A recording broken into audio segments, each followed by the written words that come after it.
Morning all of you. आज हम Hindi grammar में चैप्टर सेकंड को ही आगे कंटिन्यू करेंगे पेज नंबर 11 पर। कल हमने वर्णों के भाग में स्वर पढ़ा, स्वर के भेद भी पढ़े, स्वर की मात्राएं भी पढ़ी। आज आगे अयोगवाह, नेक्स्ट पेज पे पेज नंबर 11 पर क्या है, अयोगवाह। अब अयोगवाह क्या होता है वो देखिए। अंग, अ और तथा अह ऐसी ध्वनियाँ हैं जो आदि आदि स्वर की सहायता से ही बोली जाती हैं। किसकी सहायता से? अ की सहायता, आदि स्वर की सहायता से ही बोली जा सकती हैं।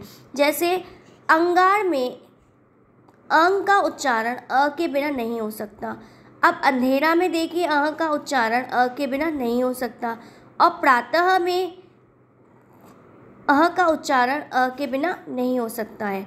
मतलब ये कहना चाह रहे हैं कि अ आदि स्वर की सहायता से ही बोली जा सकती है। इसके बाद देखिए अनुस्वार और अनुनासिक क्या होते हैं। अनुस्वार और अनुनासिक में क्या होता है देखिए। अनुस्वार का चिन्ह अंक का दिया हुआ है, ऊपर से बिंदी है। यह नासिक्य व्यंजन है। ये कौन सा व्यंजन होता है? नासिक्य व्यंजन होता है। इसका उच्चारण नाक से होता है। इसका उच्चारण कैसे होता है? नाक की सहायता से करते हैं हम। यह स्वर के पश्चात आता है। यह कहाँ होता है? हमेशा स्वर के पश्चात, स्वर के बाद आता है। यह जिस स्वर के पश्चात आता है उसी के ऊपर लगाया जाता है। यह जिस स्वर के पश्चात आता है उसी के ऊपर लगाया जाता है। जैसे चंपा तो च पे लगा हुआ है, सुंदर, कंगन, ये सब क्या है? अनुस्वार है।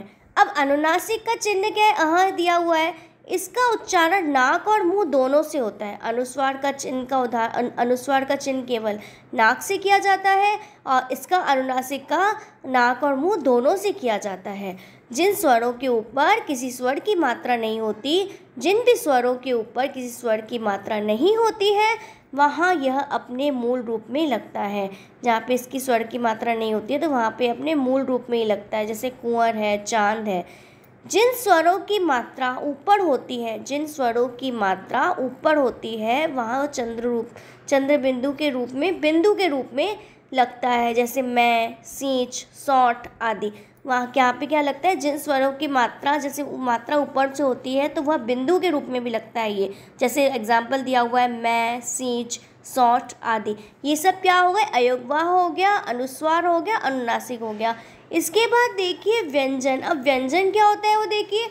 जो ध्वनियाँ मुख के किसी भाग से टकराकर बाहर आती हैं, जो ध्वनियाँ मुख के किसी भाग से टकराकर बाहर आती हैं उन्हें व्यंजन कहते हैं। व्यंजनों का उच्चारण स्वर की सहायता से ही होता है। अब व्यंजनों का उच्चारण भी किसकी? स्वर की सहायता से ही होता है। उदाहरण के लिए क का अलग से उच्चारण नहीं होता। क का अलग से उच्चारण नहीं किया जा सकता। इसका उच्चारण करने के लिए इसके साथ अ, आ, ई आदि कोई स्वर बोलना आवश्यक है। मतलब इसके उच्चारण के साथ अ, का, आ, ई आदि कोई स्वर बोलना आवश्यक होता है। तभी हम क, का, की आदि बोल सकते हैं। तभी हम क्या करते हैं? क, का, की आदि बोल सकते हैं। इसके बाद व्यंजन के प्रकार हैं। व्यंजन कितने प्रकार के होते हैं वो देखिए। सबसे फर्स्ट देखिए स्पर्श व्यंजन। स्पर्श व्यंजन में क्या होता है? जिन व्यंजनों को बोलते समय कंठ से, मतलब गले से निकली हुई वायु मुंह के किसी भाग को छूते हुए बाहर आती है। जिन व्यंजनों को बोलते समय कंठ से निकली हुई वायु मुंह के किसी भाग को छूते हुए बाहर आती है उसे स्पर्श व्यंजन कहा जाता है। स्पर्श व्यंजन कौन से होते हैं देखिए। उच्चारण स्थान भी दिया हुआ है कंठ। ये कौन से वर्ग का है? क का। फिर पूरे व्यंजन क्या दिए? क, ख, ग, घ और ड। फिर तालु देखिए।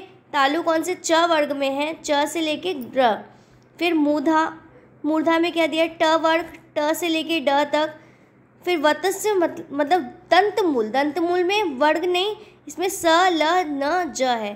फिर दंत में देखिए क्या है? त वर्ग है, त, थ, द, ध, न। फिर ओष्ठ में देखिए प वर्ग आता है, प, फ, ब, भ और म। इस टेबल को आप लोग एक बार रीड कर लीजिए। अंतस्थ व्यंजन में क्या होता है देखिए। इन व्यंजनों की स्थिति स्वर और व्यंजनों के बीच में होती है। मतलब अंतस्थ व्यंजन में क्या होता है? व्यंजनों की स्थिति स्वर और व्यंजनों के बीच की होती है।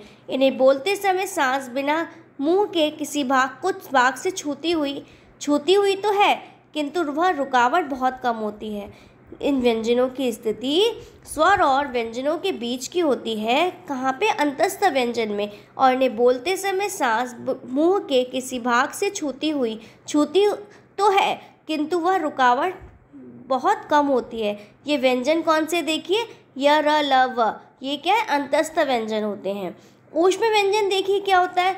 इन व्यंजनों को बोलते समय वायु मुंह के किसी भाग से रगड़ खाती हुई निकलती है।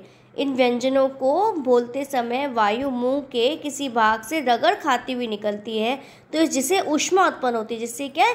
ऊष्मा उत्पन्न होती है। ये व्यंजन 4 होते हैं, श, श, स, ह। ये सब क्या है? ऊष्म व्यंजन है। इसके आगे कल कंटिन्यू करेंगे।